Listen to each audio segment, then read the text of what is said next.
Browns finish up their homestand on Sunday against the Dolphins. They're trying to win their third game in a row against 2-8 Miami. Let's look ahead to the game, Mary Kay. 3 things to watch. Get us started. Well, I'm going to start with that defensive line that has gone through so much adversity this week. In addition to Myles Garrett being suspended and Larry Ogunjobi being suspended, Olivier Vernon is about to miss his 3rd straight game, leaving Sheldon Richardson as the lone remaining starter on this defensive line heading into this game. So he's going to have to be the leader on that line. You're going to have guys like Chad Thomas, Chris Smith, Devereaux Lawrence starting there with him, and it's just going to be up to these guys to kind of hold it together, but at least they're going against the Dolphins. Yeah, a team that gives up a lot of sacks and a lot of pressure. And the guy that gets that pressure, Ryan Fitzpatrick, that's going to be my thing to watch here. Which Ryan Fitzpatrick is going to show up? Because we saw in Tampa last year, for example, this is a guy that could come out one week and throw 4 touchdown passes, or he could throw 4 interceptions, or he could do both in one game. So which Ryan Fitzpatrick is going to show up? Is he going to make things interesting on Sunday for the Browns defense? Ellis, what's our 3rd thing? All right, bear with me here. It's going to sound obvious, but my thing to watch is the game itself.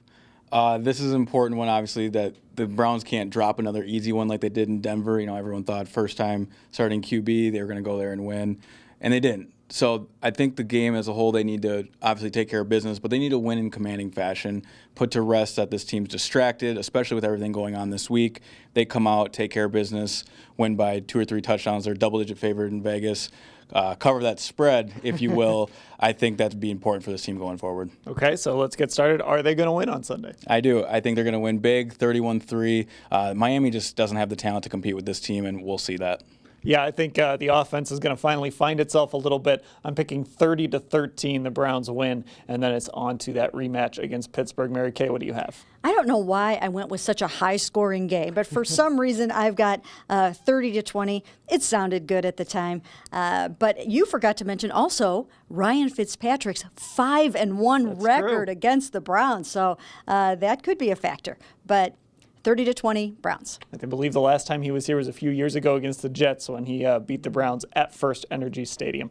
We'll have full coverage of the game. It kicks off at 1 o'clock at First Energy Stadium. You can find it all at cleveland.com/Browns. And make sure you sign up for Football Insider by clicking the banner at the top of the page, because Monday morning you'll get a video from us breaking down the game and answering your questions if you're signed up and if you're subscribed.